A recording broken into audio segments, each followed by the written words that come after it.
وَإِن كُنتُمْ فِي رَيْبٍ، اور اگر ہو تم کسی بھی شک میں، مما نزلنا علی عبدنا، اس چیز کے بارے میں جو ہم نے اپنے بندے پر نازل کی، فأتوا بسورۃ من مثلہ، تو لے آؤ کوئی بھی صورت اس جیسی، وادعوا شہداءکم، اور اپنے مددگاروں کو بھی بلا لو، من دون اللہ، اللہ کے سوا، ان کنتم صادقین، اگر تم سچے ہو۔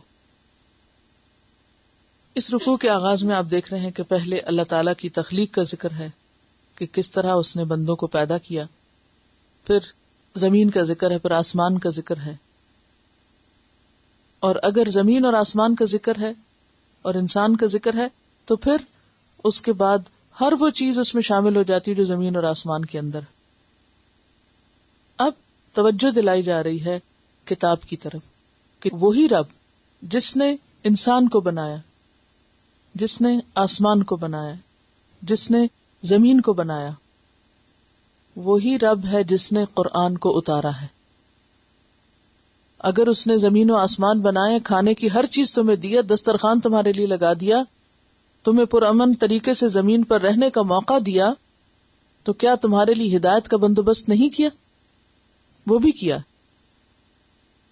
اور وہ ہدایت قرآن کریم کی شکل میں ہے تمہارے پاس۔ اور اگر تمہیں شک ہے اس بات میں کہ یہ قرآن ہم نے نہیں اتارا، کسی اور کا ہے بنایا ہوا، تو پھر ذرا تم اس جیسی ایک سورت تو بنا لاؤ۔ اور اگر اس کام کو خود نہیں کر سکتے تو جتنے بھی اور لوگوں کو ہائر کر سکتے ہو کر لو، جتنے بھی اور مددگار بلا سکتے ہو بلا لو اللہ کے سوا، اگر تم سچے ہو۔ اب آپ دیکھیے کہ یہاں پر قرآن اپنی سچائی کے لیے لوگوں کو، یعنی سچائی منوانے کے لیے لوگوں کو چیلنج دے رہا ہے۔ قرآن چیلنج کر رہا ہے کس بات کا؟ اگر تم نہیں مانتے مجھے تو پھر اس جیسا کچھ اور بنا کے دکھاؤ۔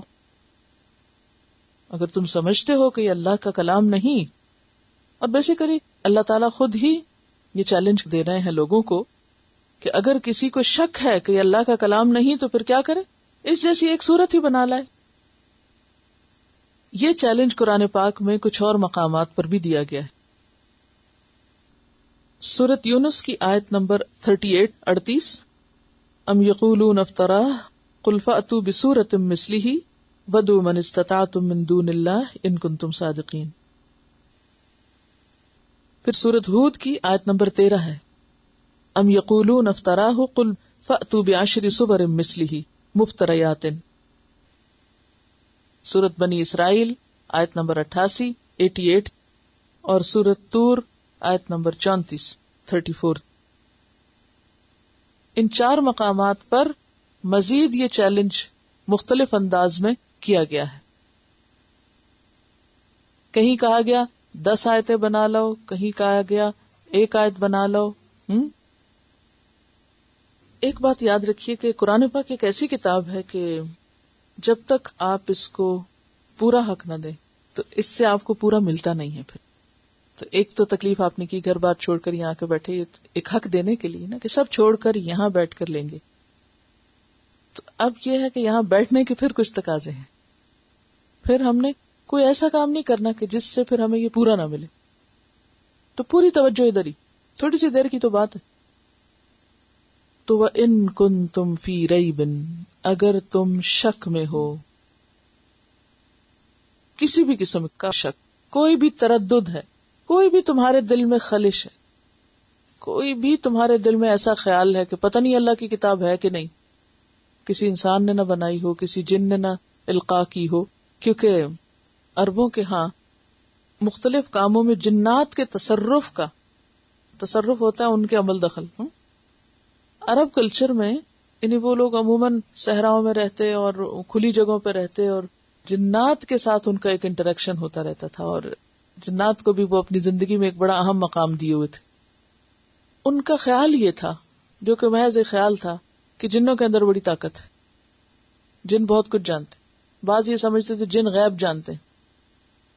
عربوں میں سب سے زیادہ جن لوگوں کو ایک قابل قدر مقام حاصل تھا وہ ان کے شعراء تھے.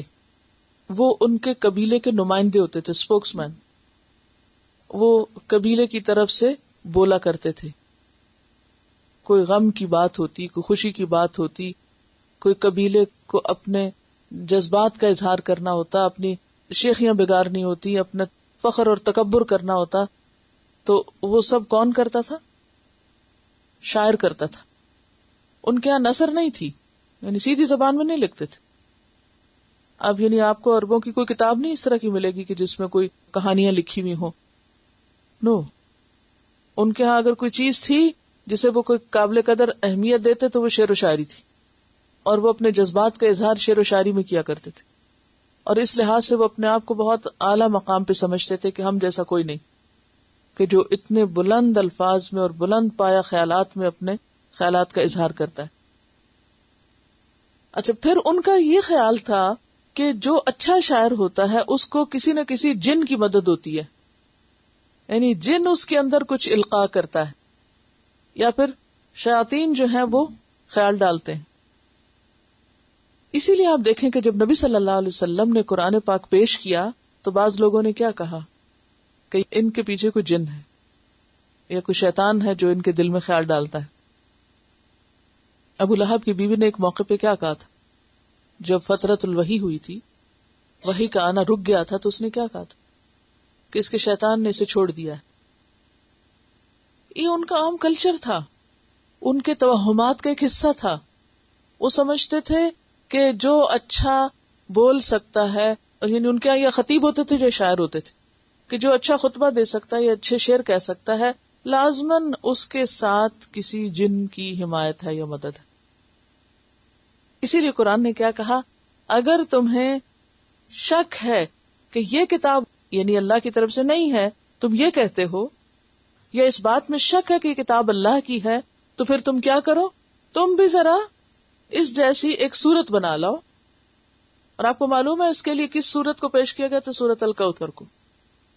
الکوثر سب سے چھوٹی سورت، 3 آیتوں پر مشتمل، اس کو خانہ کعبہ میں لٹکا دیا گیا تھا. اچھا، تو اس پر جو ان کا بڑا شاعر تھا ایک لبید، اس نے کیا کہا تھا، ما ھذا کلام البشر، یہ کسی انسان کا کلام نہیں ہے. اور اس نے شاعری چھوڑ دی تھی. جیسے کوئی جونیئر شخص سینیورٹی کے مقام پر آ جائے تو عموماً کیا ہوتے ہیں، جو اس سے سینئر ہوتے ہیں وہ ریٹائر ہو جاتے ہیں کہ اب ہمارے اوپر کوئی اور آ گئے تو ہم کیا کریں گے. تو اگر ہم سے بڑا کلام کسی اور نے پیش کر دیا تو ہمارا کیا مقام. اب آپ دیکھیے کہ چیلنج کیا جا رہا ہے، اگر تم کہتے ہو کہ یہ اللہ کا کلام نہیں تو پھر تم اس جیسی ایک صورت بنا لاؤ، اور پھر اس کام کے لیے اکیلے خود نہیں بلکہ کیا کرو، اپنے سارے مددگاروں کو بلا لو، انسانوں میں سے جنوں میں سے، جس کی مدد لے سکتے لے لو. اسی لیے دوسری جگہ پر جن کا بھی ذکر کیا گیا کہ اگر سارے انسان اور جن مل کر اس جیسی کوئی چیز بنانا چاہیں تو نہیں بنا سکتے.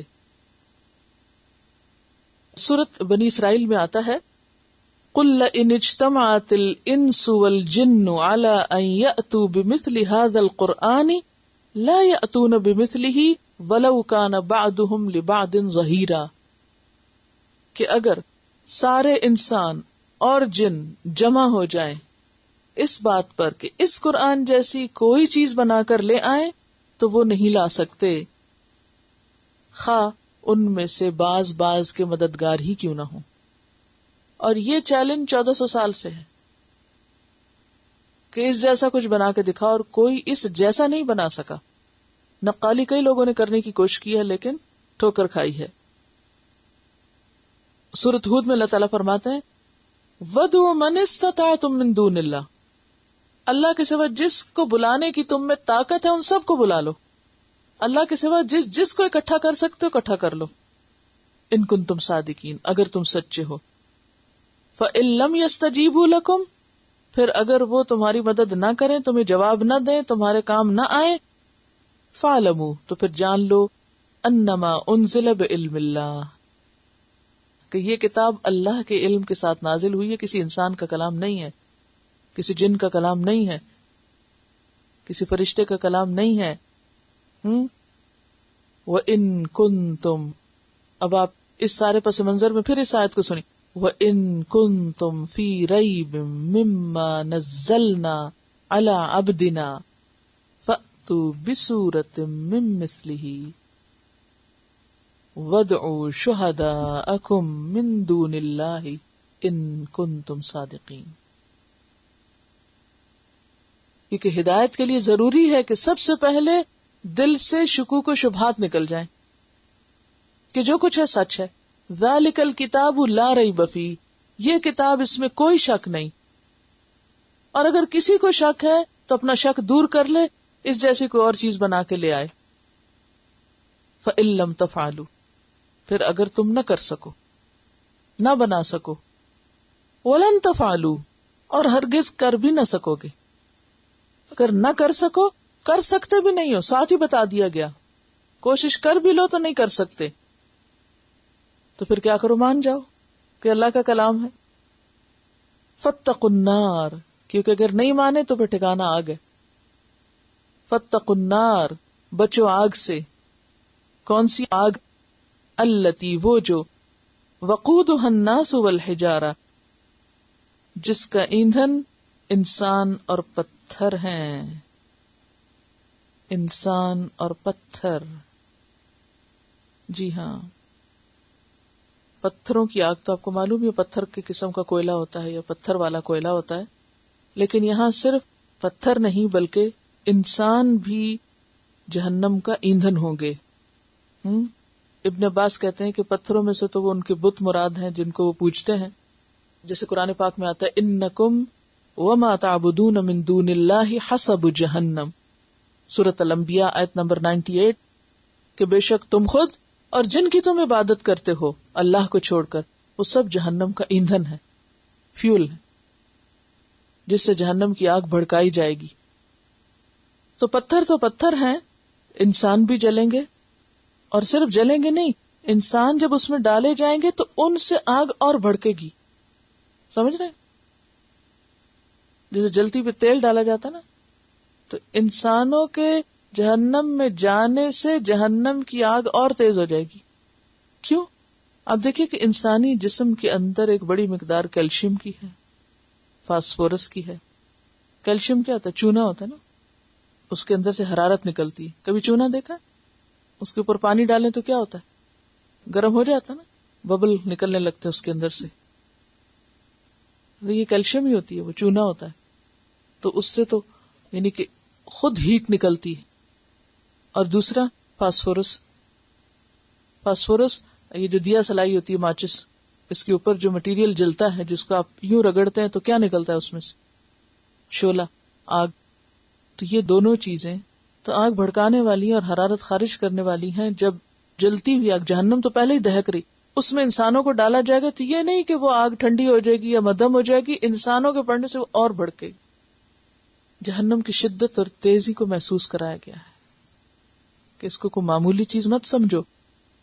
اس قرآن میں شک کرنا اور اس قرآن سے ہدایت نہ لینا انسانوں کے لیے ہلاکت کا ذریعہ ہے.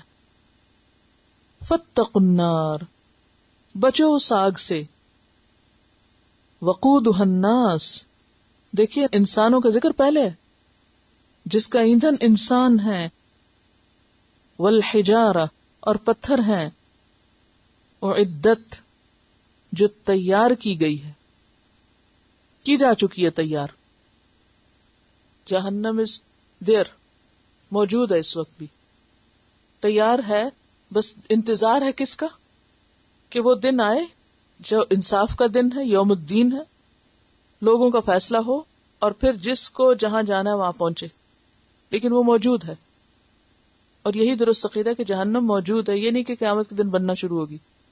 اسی لیے نبی صلی اللہ علیہ وسلم جو معراج پہ تشریف لے گئے تو آپ کو دکھائی گئی.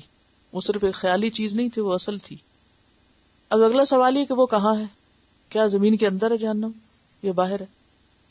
اس روز آپ نے گیلیکسیز اور کائنات کے جو وسعت ہے اس کے بارے میں پڑھا تھا کہ ہماری زمین کیا چیز ہے، اس میں ذرے جتنی بھی نہیں. اگر ساری چیزوں کو سامنے رکھ کے ہم دیکھیں تو پھر جنت کی تعریف قرآن پاک میں بتائی گئی ہے کہ عرضها السماوات والارض، آسمان و زمین برابر ہے. تو اسی طرح جہنم بھی بہت وسیع ہے. لہا سبعۃ ابواب، 7 دروازے ہیں اس کے. تو اس کے لیے کچھ ضروری نہیں کہ وہ زمین کے کور میں ہو، وہ کہیں بھی ہو سکتی. وہ کہاں ہے اللہ ہی بہتر جانتا ہے، لیکن وہ موجود ہے. اعدت، جو تیار کی گئی ہے، للکافرین، کافروں کے لیے، نہ ماننے والوں کے لیے، اس میں شک کرنے والوں کے لیے. اور آپ دیکھیے کہ اس کتاب میں جو شک ہے اور اس کتاب کے بارے میں کسی بھی قسم کی ذہنی وسوسہ یا شبہ جو ہے وہ انسان کے لیے قاتل ہے.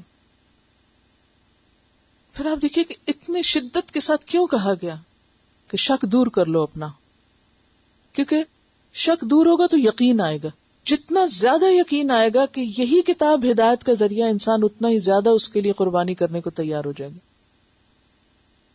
اتنا ہی زیادہ پھر ہر قیمت پر اس کو پانے کی کوشش کرے گا، اسے چھوڑ نہ سکے گا.